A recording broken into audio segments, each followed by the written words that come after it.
Buenas Hola, ¿qué tardes. Ahora tal? tenemos con nosotros a Óscar Manuel Guzmán. Muchas gracias por pasar un rato con nosotros, Óscar.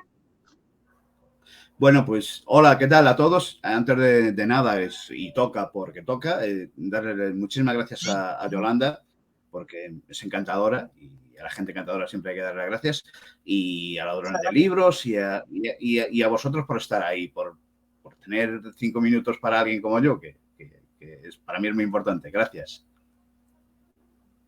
No, gracias a ti por darnos este ratito de poder saber más sobre los secretos de Teresa, que es como se llama tu novela, tu primera novela. Si nos puedes contar más sobre ella, una sinopsis.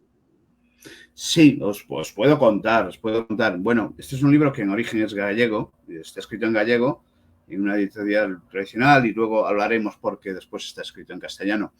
Es una historia que transcurre en inicios en Ourense, esta ciudad que está un poquito de moda entre los madrileños, sobre todo por la rapidez que ahora hay con el AVE. Como antes tardabas un mundo, bueno, pues ahora en AVE te pones en 2 horas y puedes conocer una ciudad, un interior de una ciudad, pues peculiar y que a mucha gente le agrada. Entonces nace en la ciudad vieja, en el casco viejo, una señora que, bueno, una noche de estar de lluvia que aquí son muy comunes, y si habéis pasado por aquí en invierno, es esa lluvia que te abraza, que no te suelta, que te deprime, pero que a la vez es como una sirena, ¿no? Te llama, ¿no? Te dice, bueno, ven, ven, ven. Es una señora que se ha encontrado a un señor en su sofá, en el sofá de su casa, cuando ha llegado, y se encuentra a un chico más joven, bueno, más joven que ella, y se encuentra, y mantiene un diálogo con él. Él no responde, es como un monólogo, y suena una canción, Ne me quite pa, de fondo. Esa noche es en el que de Jack Brel, y al terminar de ese diálogo sucede algo, ¿no? Sucede algo, y ese suceso capítulos a hacer un elenco de personajes, de policías, un escritor, una serie de gente que tiene que recorrer la vida de esa mujer. Porque esa mujer nadie sabía lo que ha pasado, y se encuentran ahí con esa mujer, y tienen que volver a su pasado. Su pasado lo va a llevar desde Valladolid, y lo va a llevar por una serie de enigmas a través de monasterios, de la Riviera Sacra, la va a llevar por Ferrol, y esos policías divididos en varios escenarios tienen que llegar hasta el punto final. ¿Qué ha pasado ahí, no? La novela empieza con un final y hay que saber qué ha pasado hasta el final. Yo siempre espero sorprender ese final. Es como un viaje, es un viaje en el tiempo que transcurre de 1930 a 2005. Y ahí es un poquito más la historia. Conoceréis a varios personajes que hablaremos un poco de ellos, y cuando me dé paso yo, Yolanda, a lo que ella quiera preguntar. No sé si ha quedado muy claro, si ha sido muy tal. Sí que os Yo creo prometo. que sí ha quedado claro. De todas formas, les decimos a los que nos están viendo, nos están saludando ya. Buenas tardes. Acordaos de que si no ponéis quiénes sois, no sabemos quiénes sois hasta que no vemos la entrevista en Facebook. Nosotros no podemos ver quiénes sois, ¿vale? Entonces me ponéis, por favor, quiénes sois. Mira, Tatiana dice, muy interesante. Entonces, la novela empieza en que una mujer mayor, más o menos, ¿no? Sí, mayor, Entra mayor. en su casa, entra en su casa y se encuentra con un hombre. Y hay un monólogo, que es el primer capítulo que tú me decías que haya gente que no le gustó o no le gusta, o a mí me encantó. Yo Ya, si hubiera ya, seguido toda la novela con ese... Porque ¿sabes a quién? No te lo he contado esto antes, pero ¿sabes a quién me ha recordado ese primer capítulo? Que no sé si le has leído. A Miki Sambal, no fue un bolero de amor, que lo hemos tenido aquí también en las entrevistas. Pues ese primer pues, capítulo me ha recordado mucho a No fue un bolero de amor de Miki Sambal. pues a mí Chambal, claro, te mueves en las redes, no lo he leído, pero sí lo tengo en el ojo, porque bueno, lees y ves y escuchas, y tú haces tu concepto. Y sí que es una persona que la tengo en el punto de mira, porque además ya el título ya para mí pues es precioso, ¿no? Y sí lo tengo tal. Muy por ahí es por donde te decía yo hace un momento que empezábamos a hablar en privado, por dónde me gustaría a mí tirar, ¿no? Por sentimientos. Pero bueno, digamos que la novela la he llevado luego por otros términos, un término más policial, incluso con humor. Yo creo que con un montón de referencias a mi ciudad, a mi geografía, y después, pues un poco a referencias culturales y musicales, que para mí son fundamentales. Porque cuando escribes siempre hay un resumen de tu vida por detrás. Siempre hay algo que estás contando de ti. Y cuando escribes de una canción, cuando escribes de un adjetivo, cuando describes lo que estás, alguna cosa, siempre tiene algo tuyo, ¿no? Y para mí, pues eso era la manera, ¿no? De, a través de esa historia, contar algo de mí. Sí, la verdad, siempre los autores, aunque queramos escribir algo que se supone en principio que no tiene nada que ver contigo, pero siempre hay a lo mejor algún personaje con alguna característica tuya o de alguien que conoces o alguna subtrama que le ha ocurrido a alguien cercano. Este es tu caso. ¿Cómo se te ocurrió la trama? Bueno, la trama, os voy a contar un poco cómo es la trama y dónde viene todo este origen. Y de paso, bueno, pues hacemos un poquito de publicidad. Bueno, mira, yo siempre he sido un lector empedernido. Nací en un pueblo, de estos pueblos gallegos que, claro, en esos momentos, nada, teléfonos, ni apenas tele. Entonces, cualquier novela que caía en mi mano, yo me lo leía. Y empecé leyendo, pues, a Marcial Lafuente Estefanía, Kate Luger, Silver King, o sea, todas estas novelitas que se cambiaban en los kioscos por ahí a 5 pesetas y tal, era lo que yo leía, y después, pues, los clásicos. Claro, hoy leer un clásico como Robinson Crusoe o Moby Dick es impensable para un chico, pues se muere, es impensable porque son densos, pero era lo que se leía de aquella, ¿no? Entonces, todos tenemos una frustración, y esas frustraciones muchas veces intentamos comunicárselas a nuestros hijos, ¿no? Yo tengo 2 hijos físicos, bueno, de historia, pero bueno, una de 19 años y otro de 13 años. Entonces, la niña, bueno, pues teatro y oye, Alba, ¿y te animas a escribir? Y la niña empezó a escribir y se ganó. Hoy tiene 19 años, está haciendo ingeniería, y de 14 a 18, 19 años se ganó 25 premios literarios, con ellas que yo daba. Concursos literarios, además con cierta repercusión en gallego todos, y algunos en castellano, algunos en castellano, bueno, tal. Y yo le daba ideas y decía, oye, pero Alba, esta idea, esto, vamos a hacer así y tal, y era ir por Galicia entera, ¿sabes? Coruña, Pontevedra, y venga, premios. Me estoy entendiendo un poco, pero es un poquito así. Y un día me dice, pero papá, si tú tienes tantas ideas, ¿por qué no escribes un libro? Claro, ¿Por qué? Y claro, yo es que lo que quería me dijese. Escribí un libro. Y digo, bueno, pues aquí estoy, ¿no? Un toro, yo torero, y salgo a la plaza. Y tenía una idea. Y pasó lo que pasó, y lo que a muchos nos dejó soltar, la pandemia. La pandemia, para mí, en este sentido, fue básica. Me dio tiempo, me dio descanso, me dio no paz, pero sí tranquilidad. Y le digo desde la postura que mi esposa es una enfermera que estuvo en primera línea. Bueno, no vamos a referirnos a estas historias porque son tremendas, pero quiero decir, me daba ese tiempo, ¿no?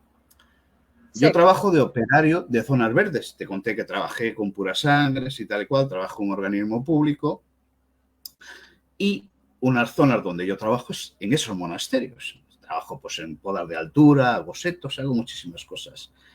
Y en marzo, en San Pedro Rocas, monasterio del siglo VI, VII, hablaremos de él, allá me fui a trabajar. Es un monasterio que cuando tú estás solo te envuelve, te posee.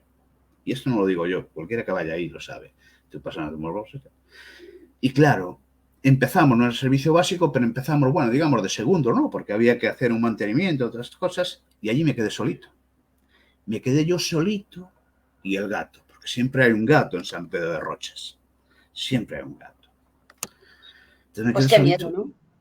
Y claro, exactamente. ahí es, tú interrúmpeme porque no quiero ser hacer un monólogo.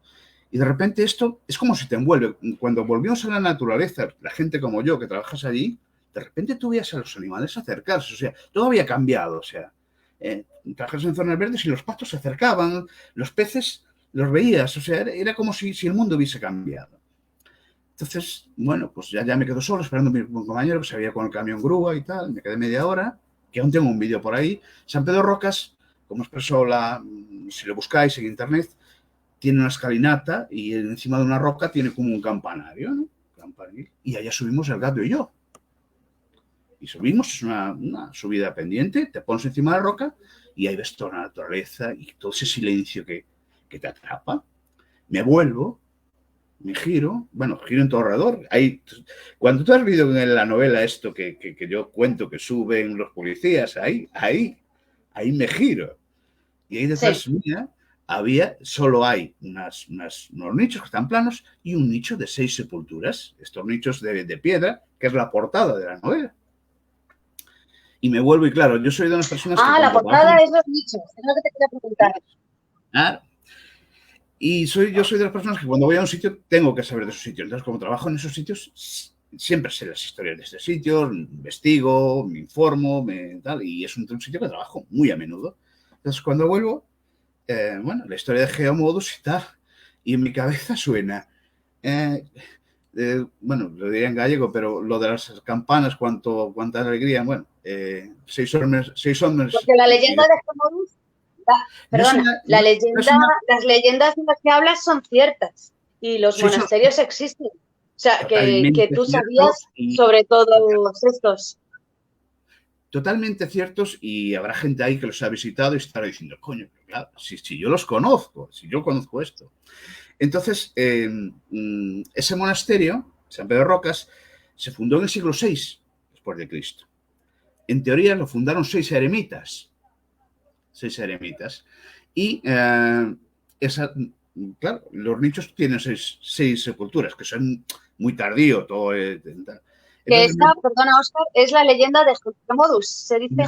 No es la leyenda. Después, a ver, te cuento un poco. Cuando yo subo ahí, a ver, ahí tienes 6. Pero he buscado Geomodus es muy posterior a los 6 fundadores, ¿no? Hay una placa fundacional. Pero empieza con los fundadores, ¿no? La leyenda, y luego llega Geomodus. Vale. Lo de los fundadores no es una leyenda. O sea, hay una placa fundacional que está en el Museo Arqueológico de Ourense y que hay una réplica ahí en ese museo y que donde salen esos 6 nombres. Lo de Geomodus sí que ya es más leyenda, pero es muy posterior. Ese monasterio, en teoría no, o sea, está excavado en una roca y se fundó a partir de esos 6 hombres, ¿vale? Entonces, Geomodus es posterior, ya es en el siglo X o así, ¿no? Pero claro, en mi cabeza digo, me giro y digo, veo el nicho, ¿no? Las sepulturas. Las sepulturas esas son del siglo XVI, XVII ya, o sea, ya es muy posterior, cuando la iglesia era una parroquia y tal. Y digo, 6 hombres en las piedras durmieron. Hasta que Geomodus, a despertarlos, llegó. Luego cuento quién es Geomodus. Las campanas, tanta alegría tañeron, porque las campanas que no existen, pero que está el campanario, ahí donde estoy yo, de despertaron y de los 7 muertos, uno solo quedó. Claro, hay 6, pero hay un muerto, ¿no? O sea, de los 6 que se fue, ¿no? Geomodus, en teoría, es una pequeña leyenda que está enterrado allí, pero no se sabe si es muy leyenda o muy realidad, que llegó con unos caballeros en el siglo XII y tanta paz descubrió allí que se quedó allí y digamos que fundó lo que es ya después el monasterio y tal y cual, ¿no? Pero son distantes, hay 600, 700 años entre ellos, ¿no? Y digamos que esa fue la corriente de unir los 6 agujeros de los nichos. Os enseño un poquito. Bueno, esta es la edición en gallego. La portada. Bueno, la portada. Y aquí veis que están los 6 agujeros, los 6 nichos, ¿no? Y yo dije, bueno, de 6 muertos. Bueno, total, que bajé de allí y dije, leche, yo tengo que escribir esto. Y tenía un principio que ya lo tenía en mi cabeza, que era lo que pasó con Teresa en su casa, y tú sabes lo que pasó, y esa historia. Y tenía que unir ese principio con el final que tenía en mi cabeza. Pero era lo que tenía, no tenía otra cosa. Nada, no tenía nada más. Entonces, claro, Dije, bueno, pues si me voy, lo tengo que hacer. ¿Por qué lo llevé por ciertas ciudades? Por ejemplo, Valladolid, porque hice la mili ahí. Ah, mira. Entonces, para que Entonces, nos entiendan los que nos están viendo, que no han leído la novela, lo que hace Teresa, que es la protagonista al fin y al cabo de la novela, es llevar a los policías por toda su vida y por las ciudades por las que pasó. Entonces, un sitio fue el monasterio de San Pedro de Rocas, otro es el monasterio de Santa Cristina d'Ossil, que he leído sobre él, está cerrado ahora, Óscar. No sé si lo sabes, está cerrado. No está cerrado, no. Bueno, no sé si en este momento está cerrado, pero no. Es un monasterio que Pero están además estuvo haciendo cerrado. algunas mejoras. No sé si hoy actualmente, pero aún hace poco que he bajado. Son zonas a las que yo voy mucho y se ha reformado. Ha estado un año casi cerrado. A ver si has leído, a lo mejor esa noticia se te ha tocado. Y eso está metido en el siglo, en plena Ayer, Riviera. a lo mejor todavía a lo mejor no lo han actualizado. Tenemos por aquí a gente que nos dice, yo he estado en San Pedro de Rocas varias veces y es impresionante. Ah, ¿los ves? Sí, los veo. Ah, perfecto. Dice, yo los busqué en internet y son los lugares tal cual los describe en la novela. Claro, es que yo, mira, Realismo aparte, puro. claro, es que aparte, claro, es que yo vivo ahí y lo siento ahí. Entonces, para mí, eso, comunicar todo eso es bastante fácil. Quiero decir, yo sé de alguna manera hasta cómo respira el gato, dónde está el gato, y conozco todos los árboles y casi conozco todas las piedras, y es un sitio donde siempre llevo a mis amigos y donde de alguna manera tengo sí un buen conocimiento histórico de la zona, ¿no? Entonces, digamos que enlazarlos O no sea me ha que el costado. proceso, sí, el proceso de documentación en tu novela ha sido anterior a escribirla. O sea, tú sabías sobre todos estos lugares, sobre todas estas leyendas y luego tuviste una idea y la desarrollaste y conectaste todos estos puntos. A ver, como todo, conozco historias y siempre he hecho investigaciones, pero lo que sí también es muy cierto es que las he pulido después, sobre todo, por ejemplo, en el segundo enigma, cuando llegamos a Santa Cristina. Bueno, yo casi ni sé cómo lo hice, pero claro, al conocer el sitio es como si las ideas, como si te cayesen encima, ¿no? Es algo que, que nace, quiero decir, no he necesitado casi crear, sino simplemente pulir la historia. La historia aparecía, ¿no? No he necesitado, ¿y ahora qué hago? ¿Y ahora qué no? ¿Sabes? Las ideas me llovían, ¿no? Estaba tal, lo paraba un mes y decía, claro, y esta puerta y esto tal. Porque el resto lo tenía, quiero decir, bajar con el personaje, metido con la chaqueta de Sala, de Marcel, de los gemelos, de Selmírez, de Adriana, bajar no me costaba nada, porque yo me ponía la chaqueta y bajaba por ahí, era yo, no me costaba nada. Luego está pulir el lenguaje, pulir estilos, hacer las cosas bien y concordar, porque es uno de los grandes problemas de una novela cuando desarrollas un tiempo. Y esto, de 1930 a 2005, tú que has leído la novela, conjugar todas esas fechas para que al final cuadre y que no quede nada suelto y que nadie te diga, aquí te he pillado, eso es muy difícil, porque tienes que, o sea, de repente dices, es que me falla aquí un año, es que aquí no ha nacido, es que aquí no lo puedo hacer, ¿no sabes? Y eso es muy, muy complicado, sobre todo para una persona, como yo os he dicho, yo soy un operario de Zonas Verdes, no soy un periodista, no soy un filólogo, y estas cosas es un esfuerzo supremo para mí. A todo esto, que era lo que os iba a decir, bueno, lo de la niña, al final dio en esto, perdón, ¿qué tal? El año pasado se ha ganado Juventud de Crea, que es un premio literario para 19 a 30 años, que encima se lo ha publicado Su Niña de Deus. Os gustará mucho, pero ¿sabéis lo que es Su Niña de Deus en gallego? Es Mariquita. Pero Mariquita el bichito, vaya, los bichitos. Y Su Niña de Deus, Juanita de Dios, por hacer una traducción literal, que no es Su Niña de Deus. Y esto se lo ha publicado Serais, que es como si tú publicas con Planeta, bueno, o un Alfaguara, una cosa de estas y tal, y ya va en la segunda edición, y al final, ¿qué es la historia? Pues a tu hija no la hemos visto, Óscar, a tu hija no la hemos visto por el grupo, creo. No, porque, a ver, este libro es gallego, puramente gallego, ¿no? Y yo lo he puesto, pero bueno, en gallego se lee muy poco, no Nada, es como el tema de... le ayudas a ¿Perdón? traducirlo, Oscar Ieza. ¿Le ayudas a traducirlo? No es fácil traducir ese libro, no es sencillo, no es sencillo. Y aparte, bueno, cuando tú publicas ya en una editorial como estas, dentro que en Galicia se lee muy poco, el otro día salió una estadística que se leía el 8% en gallego, no es como el catalán, ¿sabes? No tiene nada que ver. Y claro, se lee muy poco y tal, pero es una editorial, Serais vamos, Serais y Galaxia son las editoriales gallegas, por, por excelencia. Y claro, esto te lleva a otros caminos, ¿no? Y cuando llegas a este final, ¿no? Cuando llegas a esto y ves a tu hija ahí que está haciendo ingeniería, o sea, nada, literatura, y ves estas cosas, dices, jo, pues qué feliz, ¿no? Qué orgulloso me siento, ¿no? De haber participado en esta historia. Y lo bonito es que ahora nos llaman y vamos a presentar pues, a los libros, los dos a la vez en el mismo sitio, nos presentamos uno al otro. Bueno, que es algo muy emocionante. Entonces la que te apoyó y te alentó fue tu hija, la que te dijo que tenías buenas ideas y que deberías escribir. Bueno, yo tengo que decir que a mí me alienta todo si no me alienta nada. Para mí escribir es un placer, no es un sacrificio ni una obligación. Para mí escribir es hacer algo que yo quiero hacer. Como si me quiero ir a tomar una cerveza al bajar, es algo que yo puedo hacer y que no necesito hacer. Entonces, cuando tú no necesitas hacer algo, disfrutas mucho de hacerlo. Sí. O sea, lo necesito en sí para sacar algo. Pero para mí ha sido, no sé, como irme de viaje a Roma, no sé, algo así, ¿no? Vale, entonces la pregunta sería, ¿por qué publicaste esta novela? Porque escribir lo necesitas, hasta cierto punto de publicar. Lo publiqué por algo muy básico, porque tú cuando haces algo lo tienes que mostrar al mundo.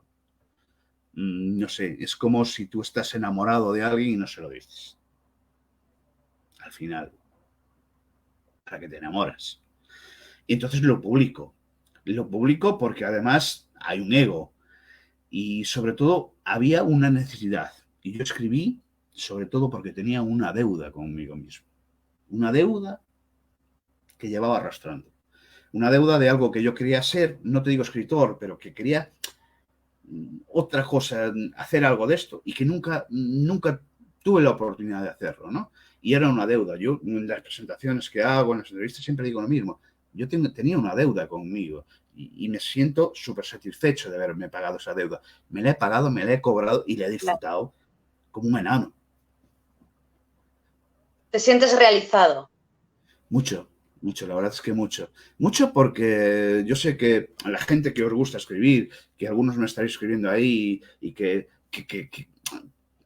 os gusta tanto esa pasión que ponéis por escribir, yo la admiro porque es algo, yo tengo gente al lado y conozco a gente y he presentado libros y yo digo, qué pasión tiene esta gente, qué fortaleza, qué vigor, qué tal. Claro, yo lo vivo de otra manera, ¿sabes? Es como algo más que fluctúa, ¿no? He tenido suerte porque la historia al final es una historia, yo creo que bonita, una historia integrante, una historia que a la gente le atrapa, que son capítulos continuos, que dice, hombre, ¿qué pasa en el siguiente? ¿Qué pasa en el siguiente? Y he tenido suerte, ¿no? Porque detrás había una historia y las historias cuando las cuentas bien contadas, es como cuando alguien te cuenta un chiste, al final no tiene que ser un famoso, si te cuenta bien el chiste, tú te rías siempre, ¿no? Y es algo así, ¿no? Un poco de suerte, ¿no? Cuando lo haces... Era lo que decía yo en mi reseña, perdona, Oscar, cuando lees el título, Los secretos de Teresa, cómo empieza la historia y tal, es que somos muy chismosos. Y si oímos secretos, tenemos que saber qué esconde. ¿Qué esconde Teresa? Y si hay algún personaje más, pues que nos lo cuente también. Te cuento un par de cositas. Teresa se llama mi esposa, como te habías dicho. Muy bien, María Teresa. Teresa se llamaba mi abuela materna, que era una loca perdida, pero una tía que era impresionante. Loca y loca. Y secretos. Los secretos siempre llaman. Todos queremos saber. Todos buscamos. Y los que nos gusta leer siempre estamos mirando a la gente. ¿Qué secretos tendrá esa persona? Me siento en un bar, yo me tomo una cerveza en un bar y miro y digo, joder, y esta, y esto, y esto. Y yo me hago mis historias y a veces incluso acierto, ¿no? Los secretos de Teresa tiene una parte de coña. Resulta que mi esposa, como te he dicho antes, es enfermera. En una ciudad como Ourense, donde todo Dios nos conocemos, una ciudad de 100.000 habitantes y una ciudad donde todo... Entonces dije, wow, ¿qué título voy a poner? Los secretos de Teresa. Mi esposa se llama Teresa. La Teresa la identifiqué un poco con mi abuela, así y tal. Por eso que salió, y los secretos. Y al final, claro, llegué al hospital y dije, no, los secretos de Teresa. Oye, que está contando los secretos de su esposa. La gente te lo decía. Te digo, bueno. Entonces, bueno, pues ahí fue un poco el título, un poco de coña, de ironía y de sarcasmo. Y con ella decía, pues nada, ahora te voy a titular Los secretos de Teresa. Y eso, es que no me lo pensé tampoco. Quiero decir, estas cosas, y después te contaré lo de la portada para que veas. Cuéntame lo de la portada. Venga. Pues te cuento la portada. Lo de la portada es mía, hecha por mí. Y la de la portada es mi hija, de espaldas. Ah, sí. Entonces, un día que tengo aquí por ahí anda una pistola de esas de ¿Pero qué, es una fogueo. foto? Sí, ¿Es sí. una foto? Ajá. Es una foto con una cámara y después puesta en sepia, ¿no? O sea, hecha en sepia, ¿no? Pero la hice yo. Entonces, cojo a mi hija un 9 de enero, frío que hacía, pues ya veis el paisaje invernal, y cojo a mi hija y digo, oye, Alba, tengo una pistola de estas de pelotitas amarillas que anda por ahí y tal, de estas de, bueno, y un sobre amarillo que los tengo por aquí. Y digo, ponte un vestido de mamá, bien que vamos a ver, unos zapatos y tal, y tengo un montón de fotos, y nos vamos a San Pedro de Rocas. San Pedro de Rocas está de Ourense ciudad a ciudad, nada, 15 minutos.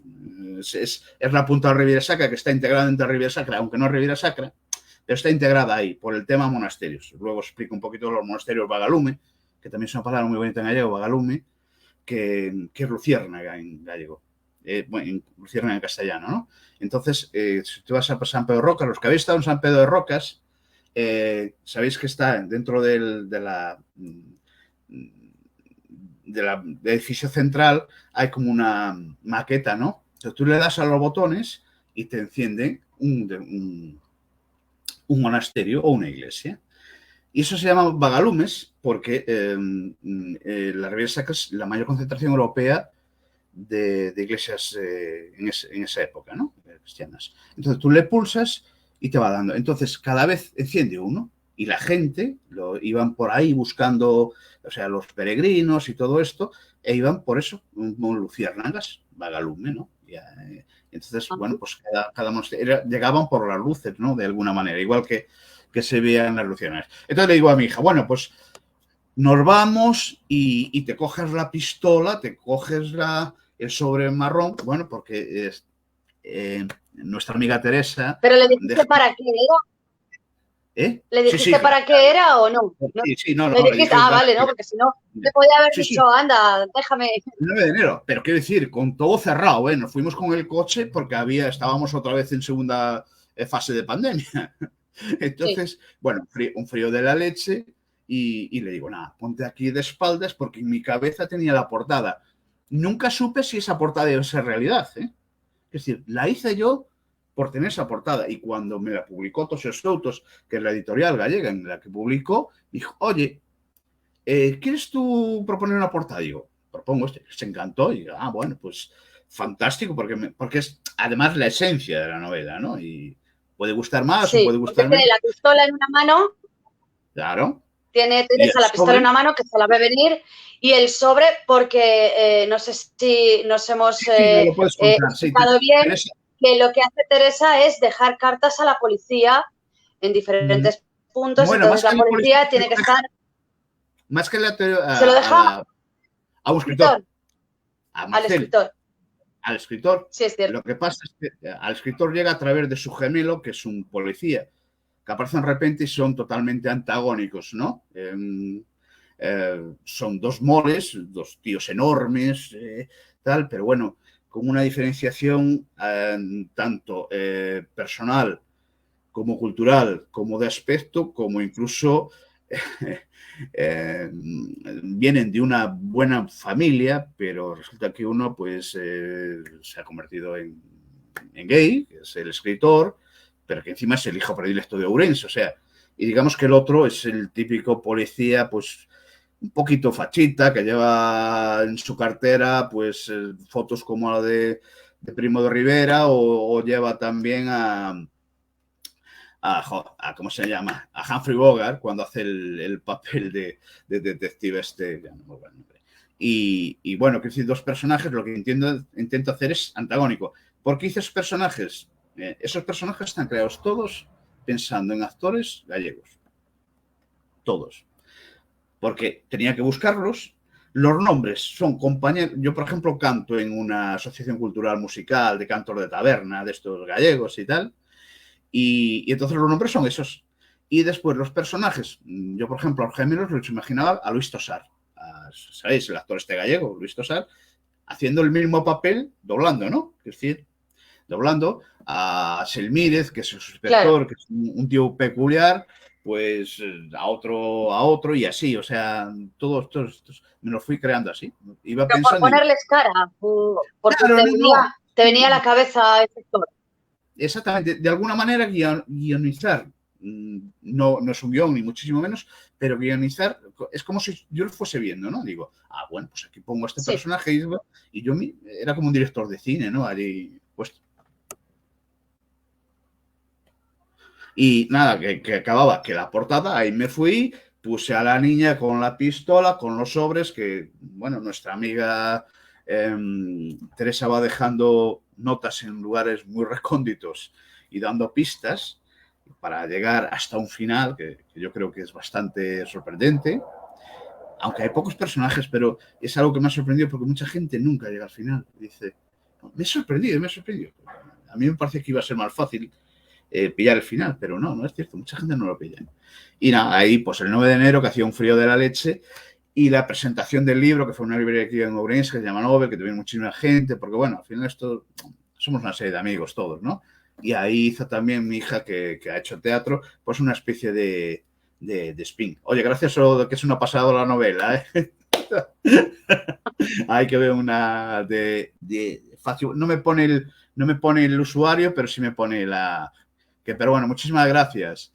Y nada. Es lo que digo siempre, que nos ponga quién es. Yo creo que es Tatiana, porque otros comentarios son de Tatiana. Bueno, también hay una persona que se llama Edis, entonces, bueno, por favor, si nos podéis poner quiénes sois. Edis es una chica aquí de Ourense que en un momento he tocado con...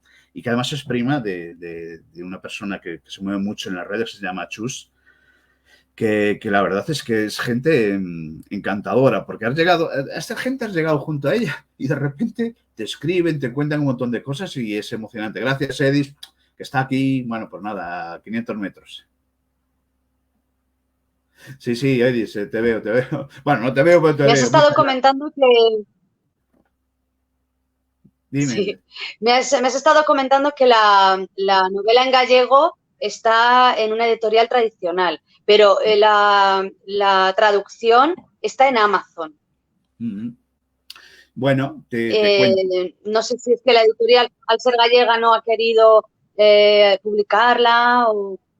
No, te explico. Mira, cuando tú escribes en gallego, bueno, esto es una editorial de gallegos, de Toxos Soutos, es una editorial pequeñita, concentrada, pero de más de 30, 40 años. Tiene una historia muy bonita porque su gerente, su director, su creador, era un marinero que va con una boina, era Manolo, y el hombre, yo por lo que he escuchado, en sus tiempos tuvo un accidente en el barco o alguna cosa, y bueno, se cobró una indemnización, y el hombre se montó una editorial ahí, y es de la típica persona, oye Manolo, ¿qué tal? ¿Sabes? O sea, es muy guay, muy guay. Y dentro del contrato, cuando haces un contrato con una editorial, tiene una serie de características. Normalmente tú puedes publicar en castellano, te da la opción, en castellano, inglés, alemán, francés. La editorial se acoge sus derechos en esa lengua, no en las posibles traducciones. ¿De acuerdo? ¿Qué pasó? Y te cuento esta historia. Esta historia es que de repente el libro en gallego, mucha gente, Óscar, pero ¿cómo escribiches esa novela en gallego? Traduzco. ¿Cómo has escrito la novela en gallego? Es que yo en gallego no la leo. Gallegos hablantes. Claro. para que vean. Porque muchas veces estas cosas que la gente no las entiende, ¿no? Digo, hombre, y tal. Claro, porque en Galicia no todo el mundo sabe gallego, no todo el mundo sabe lo suficiente como para leer. No, ese es el problema. No ese es el problema. En Galicia todo Dios habla gallego. Todo Dios habla gallego. Y nadie habla gallego. Es decir, todos comprendemos gallego. Y todos hablamos gallego. Pero a la hora de leer en gallego, no todo el mundo se siente capacitado para leer el gallego. Y os explico un poco por qué. Viene un poco del tema de la transición, de la posguerra y tal. Lo que se intentó en su momento fuera que, bueno, Galicia era una zona muy, muy rural, muy marítima, muy hosca, muy dura. Se intentó en aquellos tiempos castellanizar, o no sé cómo decirlo, que no suene mal, a la gente. Lo que se hizo fue todo lo contrario. O sea, se consiguió que nadie hablase bien el castellano y se consiguió mucho mejor, mucho más, que nadie hablase bien el gallego. Claro, yo en el año 82 fue mi primera clase en gallego en un colegio público, 1 hora. Con lo cual, lo que se hizo fue las dos cosas mal. Y la gente, como estaba en los pueblos, bueno, entendía que hablar castellano era más culto. Con lo cual se mezclaron las dos lenguas y fue una auténtica, fue y es una auténtica catástrofe. Porque, y ahora viene un segundo, mi lengua es gallego, porque yo nací en un pueblo, yo nací con el gallego, entonces yo expreso en gallego. Mis hijos, depende, pero bueno. Y digo, pues yo esta novela yo la escribo en gallego porque son galego. Vaya de Dios. Cuando acabé de escribir la novela, yo pensando que sabía más gallego que un desastre, porque cuando manda la editorial me dice la editorial, me dice, oye, nos ha encantado tu historia, pero esto no, nosotros no nos hacemos cargo de corregirla. Digo, Jesús, pero yo, y digo, no. Entonces me busqué una chica, es que esto me lo he hecho yo todo, una que está dedicada a la novela, que trabaja en el concello, en el Ayuntamiento de Ourense, que es la que hace los edictos, Mónica, a través de un amigo del trabajo, y esa chica me hizo una corrección de esa novela. No sé cómo pagárselo, porque lo que me enseñó y lo que aprendí fue algo brutal, ¿no? Y de repente me dije, es que no tengo idea de gallego. Claro, aquí todo Dios te va a decir, por poneros un par de ejemplos para que me entendáis. Cuando hablamos gallego, digo, sentei, acepto, hablamos castrapo, ahí es lo que dice, muy bien dicho. Dice, senteime na silla, me senté en la silla. Es que en gallego silla no existe cadeira. O, doime a rodilla, me duele la rodilla. No, es que doime o xeonllo, y gallego es xeonllo. Entonces, la gente, cuando se coge un libro en gallego y se lo pone delante, se echa a temblar. Lo mezclas. Claro, y se echa a temblar porque dice, no lo voy a entender. Le tiene miedo. Te estoy hablando de gallegos hablantes, ¿eh? Te estoy hablando de gente que habla gallego día sí y día también. Y no se atreven a leer en gallego. Porque le tienen tal pánico, tal miedo, que no se atreven. ¿Sabes? Porque cuando empiezas a meter... Óscar, te entrecortas. Perdón, ¿ahora me oyes? ¿Hola? A ver, ahora te oigo, te has quedado congelado, la imagen estaba congelada. Ahora, venga, dinos ahora. Ser. Estamos en Ourense, habrá bajado 2 grados y ya se me ha congelado el router. ¿Me escuchas ahora? Sí. Sí, entonces sí. Claro, la editorial decías que no te hacían la corrección. Me parece un poco raro porque en todas, a ver, es una corrección mínima lo que te hacen. No. Pero algo... pero te estoy hablando de gallego. Y claro, o sea, sí que te hacen una corrección, claro que te la hacen.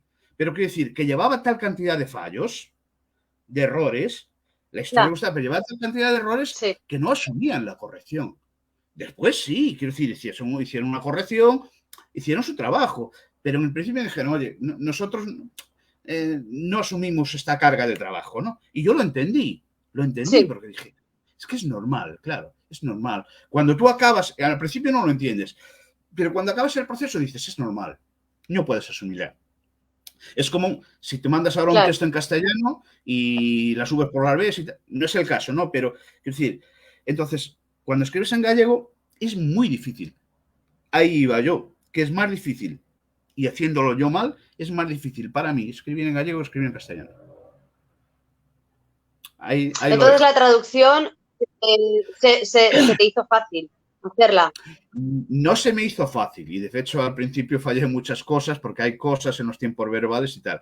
Pero tengo por ahí un grupo que tal y es gente maravillosa y al final pues lo acabó corrigiendo un señor de Valencia, una señora de Pamplona, un señor y entre 4 o 5, o sea, pero gente que alguna ni lo conozco, o sea, de charlar y tal, y al final, oye, que estaba vosotros diciendo la novela y todos encantados, Oscar, ¿qué tal? Igual, y bueno, no sé, yo es que casi me echaba a llorar, ¿no?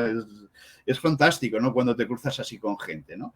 Y bueno, ahí salió en castellano y la subí a Amazon, porque muchísima gente me decía que quería leer la novela, pero que no la leía en gallego. Digo, no hay problema, la traducimos.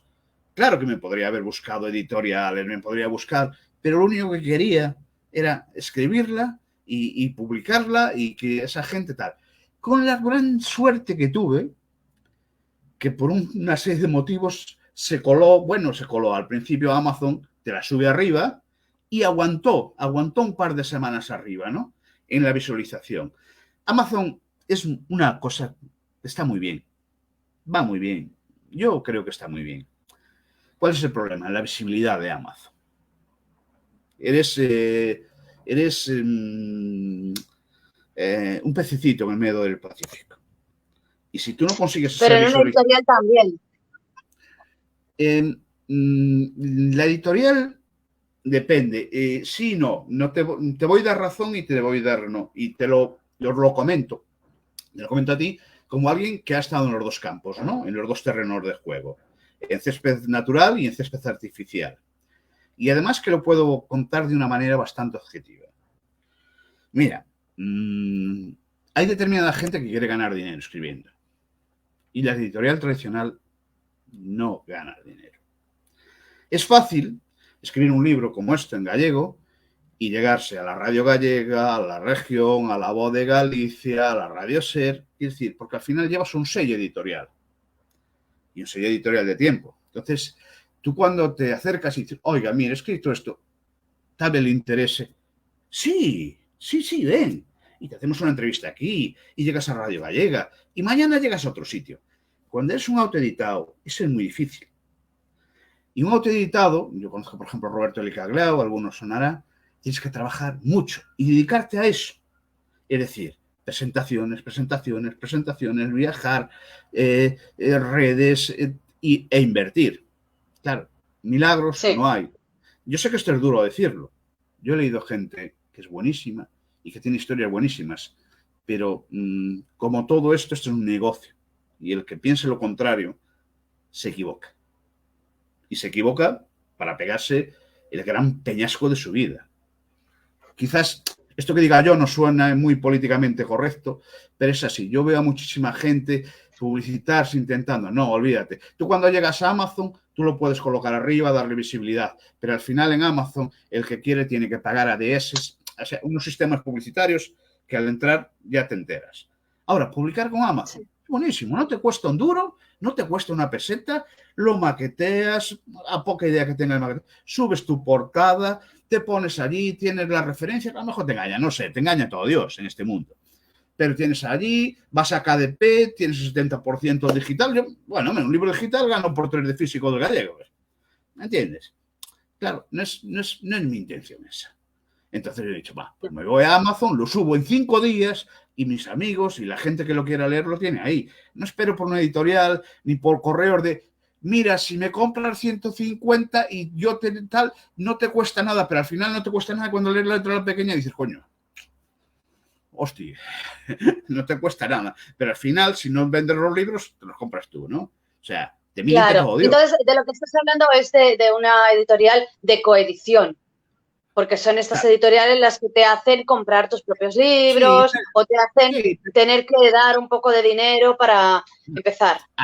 Claro, pero ¿sabes lo que pasa? Que después si llegas a una editorial tradicional, pequeña, tampoco tiene recorrido. O sea, no, sobre todo en castellano, porque hoy publica todo Dios. Es decir, es fácil, ¿no? y te tienes que conformar. Y encima, lo que es la novela, las novelas han bajado mucho. Lo que se lee hoy es fantasía, ilustración, todo esto es lo que se vende. Y yo que he estado en ferias de libros y no quiero ir yo de listo, porque a lo mejor estoy pareciendo que voy de tal. Tengo la suerte de que mi visión es otra, quiero decir, mi visión no es ensoñadora, es objetivo, intenta ser bastante objetiva. No sé si me entiendes lo que yo quiero. ¿Alguna gaditana? ¿Qué tal, Esther? Esta es una chica, señora Esther, la que está escribiendo esto, y permitidme la... Esperando la segunda parte. Claro, permitidme la interferencia. Esther es una persona que yo, nos conocimos por las redes y tal, bueno, típico, ¿no? Y tal, y digo, no, Esther, coño, no te preocupes, si tú quieres leer mi libro, ahora mismo te lo mando digital, bueno, está pirateado ya, pero bueno, eso ya, que tampoco ni tan malo, pero bien pirateado además, que tengo que decirlo. Te mando mi libro, por favor, Esther, hombre, oye, pues ahí tienes a Esther siempre aplaudiéndome, al final me compró el libro, ¿sabes? Y tal y cual, porque claro, al final, oye, Óscar, mándame el libro dedicado y tal, pues por primera vez Sevilla. Esto ha sido lo bonito, ¿sabes? He mandado libros a La Gomera, a Sevilla, a San Sebastián, a Madrid, y yo cada vez que iba con mi libro ahí a correos, decía, joder, esto no impera reverte, ¿qué cojones? Entonces quiero decir que esas emociones nadie te las va a pagar, nadie, claro. Nadie. Es ser feliz. Pero el mundo de que alguien que quiera escribir y dedicarse a escribir es tremendísimamente duro, tremendísimamente solitario, tremendísimamente complicado. Porque además le estás quitando tiempo al resto de tu vida. Y hay que saber por qué le quitas tiempo al resto de tu vida. Y yo no le pienso quitar un céntimo de segundos a mis hijos, a mi esposa, a mis padres, a mi trabajo. Por desgracia le perdería todo, pero bueno, le quitaría todo porque bueno. Pero quiero decir que, no sé, a veces es importante saber distinguir un poco. Y bueno, claro, los que escribimos somos soñadores. Y cuando escribes, sobre todo ficción, somos mentirosos. Y cuando mientes, te mientes a ti mismo también, porque también es necesario mentirse a uno mismo. No sé si estoy dando mucho la chapa con esto, pero bueno, me estoy yendo un poco de los secretos de eso y no voy a vender un libro y hacerme famoso. Volviendo otra vez a lo que es la trama de la novela, está ambientada en el 2005, pero no es el por qué en 2005, el por qué es por qué en Navidad, porque la novela termina el día antes de Nochebuena, creo, o el mismo día de Nochebuena. Bueno, te cuento las fechas primero. Es una fecha un poco... Sí, te cuento. Claro, para esto hay que vivir en Ourense, ¿no? Cuando llegan estos tiempos es como que son tiempos muy melancólicos, ¿no? Y la novela empezaba así. De alguna manera, pues de una forma muy bucólica. La Navidad es una fecha. Las fechas porque 2005 tiene dos sentidos, para mí básicos. Uno, sabes en qué fecha nació y tenía que cuadrar la fecha de 2005, las edades, con el padre de Teresa, con la madre de Teresa, y esa es la fecha. 2, 2005 los teléfonos móviles apenas había y apenas funcionaban. Y hoy, cuando tú escribes una novela, tienes que tener mucho cuidado, porque enseguida te va a aparecer, oye, pero si esto, había el teléfono móvil y con esto le haces una búsqueda en Google y te sale hasta a qué hora fue el baño en Paisano. Lo que pasa cuando escribes y tal y cual. Y porque yo veo muchísimas novelas que la gente se arriesga a escribir en actual y está muy bien, vale, si te dejas llevar, pero si quieres ser intriga y tal, o sea, yo cuando hago esa novela policíaca, yo quiero que tú, Yolanda, tú me puedes decir, no me gustó, pero tú no me puedes decir, no es que te he pillado aquí, es que te he pillado por aquí, es que has fallado aquí, no, yo no te quiero dejar hueco, ni a ti ni a ningún lector, tiene que ser así, tiene que ser perfecto, pues si no es perfecto no vale. Entonces ahora, claro, en 2020, coño, pero si tú con una aplicación, yo qué sé, o sea, tú sales de casa y tu marido con que tenga, o sea, ya sabe dónde estás tomando café. Claro, eso no valía, ¿entiendes? Y bueno, lo tiene que adaptar sobre todo por eso, por las fechas. Si te fijas, el nacimiento, entra en liza algo de la guerra civil, la posguerra, en esa etapa de esa mujer, y tenía que cuadrar todas esas fechas, lo cual es algo muy difícil, de verdad, ¿eh? De verdad, cuando te lo... Así visto no, pero cuando lo planteas, pues es muy difícil. Sí, yo ahora estoy escribiendo una novela que no es la continuación de la primera, pero sí que van a estar entrelazadas y me ocurre lo que estás comentando, que hay varias generaciones y entonces tengo que estar con las fechas pensando si esta tiene tantos años, la abuela o el primo o el sobrino tiene que tener y el hijo. Es muy Claro. difícil, sí. Muy difícil. Es muy Muy difícil. difícil. Y aparte es que te va a pasar algo, y ojalá no, Yolanda, pero va a llegar un momento que cuando te la releas te vas a encontrar en un marrón. Porque a mí me ha Sí. pasado, y ese marrón no es marrón, es negro oscuro azabache, vaya, es tremendo. Porque tienes que recomponer, porque claro, a lo mejor un año te hace recomponer toda la estructura, Todo. porque no, eso todo, claro. Es así, es así. He visto, Óscar, que haces referencias, incluso haces metáforas con el fútbol y con el boxeo. Los policías es como si estuvieran boxeando en el ring o estuvieran jugando en un partido de fútbol. No sé si estos deportes los practicas, te gustan o simplemente surgió así. Bueno, yo deportes ya de barra de bar y de Movistar Plus. Pero, pero bueno, aparte de mi trabajo, que sí que es bastante durillo, en muchas ocasiones, el boxeo no es un deporte Otra que vez me te has gusta. quedado congelado y se te oye un poco mal. A ver, A ver ahora. Hola, hola. ahora se Vale. te oye mejor y se te ve. ¿Puedes Ah, repetir, por favor? Que creo que no se ha oído. espera. No, os quería comentar que el fútbol y el... O sea, yo deporte ninguno, pero bueno, mi trabajo, que ya es bastante. El fútbol y baloncesto, indudablemente, dada mi edad, sí marcaron una pauta, quiero decir. Y cuando te creas otro personaje, no te lo piensas que vas a hacer eso, ¿no? Pero como son dos personas, una por un lado, otra por otro, necesitas hacer un símil. Siempre vas atrás, siempre vas a tu pasado. Cuando necesitas algo, siempre vas a tu pasado. Es la maleta que llevamos, ¿no? De alguna manera. Cuando tienes alguna sensación, Yolanda, tu novela, que creo que es un poco personal, siempre vas atrás. Cuando necesitas, siempre metes marcha atrás y vas a... ¿Qué había de aquella? Fútbol y baloncesto, o fútbol y tenis, o fútbol y boxeo, o sea, aquella el Urtain y el Clash of Clay y tal, pues bueno, lo que se veía en la tele. Como ahora se ven otras cosas, se veía. Y el fútbol. Y digamos que era los enfrentamientos más puros. No es que sea yo mucho de boxeo, y de fútbol tampoco ahora mucho. Y eso que tengo un hijo de 13 años que es árbitro, que bueno.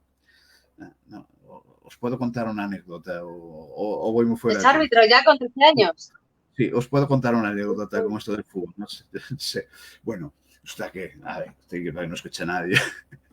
Estaba en el pabellón de deportes y estaba mi hijo, bueno, casi debutando con 12 años, llevaba poco tiempo y tal. Y yo nunca me meto, me pongo para allí para atrás, a los padres. Tal.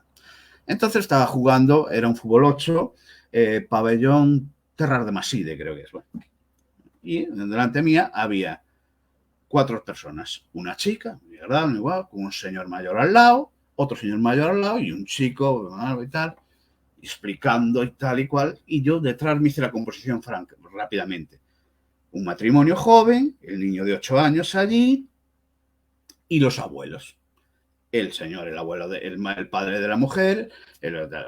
Bueno, total que iban 2-1 para resumir. En el último minuto va mi hijo, pita una falta o un fuera de juego o un saque de banda, no sé qué, no sé cuánto, y en esa jugada empata el equipo contrario de esta gente, ¿no? Entonces va el padre del chico, se levanta y ¡burro! ¡Burro! ¡Burro! Y yo detrás, le toca al señor y digo, oiga, mire, por favor, que es mi hijo. Usted no se gira así y me dice, ¿sabes mucho decir una cosa? Te voy a decir una cosa. Menuda vergüenza tener un hijo tan ladrón. En gallego, que aún es mucho más petado. Menos ladrón. Yo me cogí y me di la vuelta y nada. La chica no sabía dónde meterse. El consuegro por debajo de la grada. El hijo, el pobre. Bueno. Entonces, bueno, siguen los partidos. Me voy de la grada y al cabo de 10 minutos aparece el hijo del el padre del niño, el hijo, oiga, mire, por favor, por favor. Ah, a todo esto había más gente y algunas eran compañeras de mi esposa, de enfermería y tal. Y por favor, sí, mira, ¿me puedes explicar lo que ha pasado? Y digo, oye, pero si estabas tú allí, si no dices nada, ese señor es tu padre, ¿no? Tú sabrás, ¿no? Yo creo que si quieres formar a un niño no es la manera más adecuada y tal y cual. Y dice, sí, disculpa, oiga, no, trátame de tú, por favor. No, tal, bueno. Oye, mira, y te quería preguntar una cosa más, ¿vale? No, es que me han dicho que eres escritor y si vas a escribir algo de esto. El tío era buenísimo. Tenía miedo, ¿no? De que yo escribiese algún artículo y tal. De que no ser la compañera de mi esposa. Oye, mira lo que te va a hacer, que te eres escritor y tal. Bueno, pues es una anécdota fantástica, ¿no? Creo yo, para resumir, además, para dar el enfoque de lo que es el fútbol y lo que es la literatura, ¿no? Cómo están totalmente distorsionados, ¿no? Es algo triste también, ¿sabes? No sé si me habéis escuchado. Para terminar, nos gustaría oírte leer un párrafo de tu novela, que te he dicho yo cuál, pero no sé si tienes otro que te gusta más, y decirte que en una de las, en uno de tus líneas he podido percibir a ese Joel Dicker que te decía antes de estar en directo, y es en el siguiente párrafo. Dice, el amor, Sala, es la droga más grande jamás descubierta. Un veneno al que ningún narco es capaz de ponerle precio a cada grano. Me has recordado tanto a esa forma de Harry Quebert adoctrinando, por así decirlo, siendo el maestro de Marcus. Sí, yo he leído a Joel Dicker, yo he leído muchísima novela negra. Yo soy un gran lector de narrativa americana e inglesa. Me encanta, me vuelve loco. En la novela negra sí, leo a Lemaitre, leo esto tal. A mucha gente. Me gusta más John Connolly, me gusta todos esos ambientes mucho más pesados, como Benjamin Black, como tal. Sí os quiero recomendar a mucha gente que leáis autores españoles, aparte de los que están por aquí, que oye, yo, todo el mundo...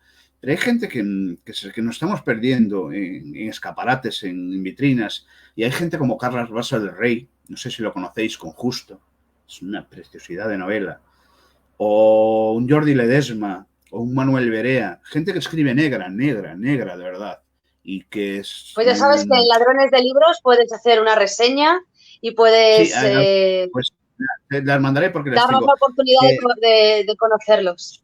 Son gente, bueno, de al revés en este caso, que a mí la editorial no es lo mismo, ¿no? Son novelas que la gente estamos dejando de leer y son las novelas que calan los huesos, ¿sabes? Las novelas negras. Lo otro, esto como Los secretos de Teresa, pues es una novela entretenida, que tiene ese grammar de que le quiero dar yo, ¿sabes? Con esa música que antes no hablamos, pero que me encanta poner esa música que te acompaña con un miquitepa, esas cosas que te acompañan, porque me gustan esos personajes, ¿sabes? Esos personajes oscuros. Lo que no sé yo es si soy capaz de escribir esos personajes oscuros. Por eso la novela empieza ahí. Y una cosa que tuve, y perdóname que la referencia, el primer capítulo es como me gustaría a mí escribir. El primer capítulo que me dice mucha gente, joder, es que el primer capítulo, Óscar, es que el primer capítulo, no, hombre, no, el primer capítulo es cuando uno escribe lo que quiere escribir, ¿no? Lo que uno siente, como ve esa mujer y tal. Claro, como no eres nadie, tienes que escribir después para que muchísima gente te siga, te acompañe, te lea. Porque claro, si la gente, estamos acostumbrados a escribir, a leer tan rápido y a olvidar tan rápido. De hecho, todas estas novelas que están triunfando, todo esto, yo estoy seguro que si al 70% le preguntas a los 4 días qué se han leído, no tienen ni idea. Porque no tienen profundidad. Sí tienen un ritmo, tienen una fabricación que a la gente es como una droga. Lees y no sabes lo que lees. Porque tienes que leer tan rápido, para olvidar tan rápido, que es una pena. Yo lo pienso así. Óscar, no sé si puedes leernos algún párrafo. Sí, ese que me Y ya con eso nos despedimos, porque creo que no tienes ninguna novela en el tintero ni nada Bueno, preparado. sí, bueno, solo deciros y antes de nada, sí tengo una, tengo la segunda parte de esto. Bueno, la segunda parte no, otra novela que Te no hemos me pillado. pero la tengo en gallego y la voy a presentar a un concurso, a un certamen literario.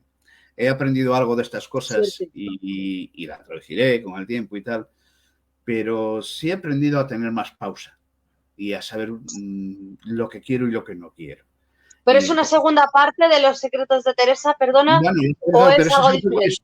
la secretos de Teresa es autoconclusiva, como tú has leído, como tú has leído, pero seguirán saliendo los hermanos, sea Selmírez, Vale. seguirán los mismos personajes, y es otro caso por toda la provincia de Ourense, que es muy grande, tanto como el País Vasco. Y nada, a ver si encuentro el párrafo Pues que lo mucha tenía. suerte, nos quedamos escuchándote. Verso a verso, si te parece bien, estimado hermano. ¿Recuerdas el primero? No, claro que no. No importa. Decía El así. que quiera.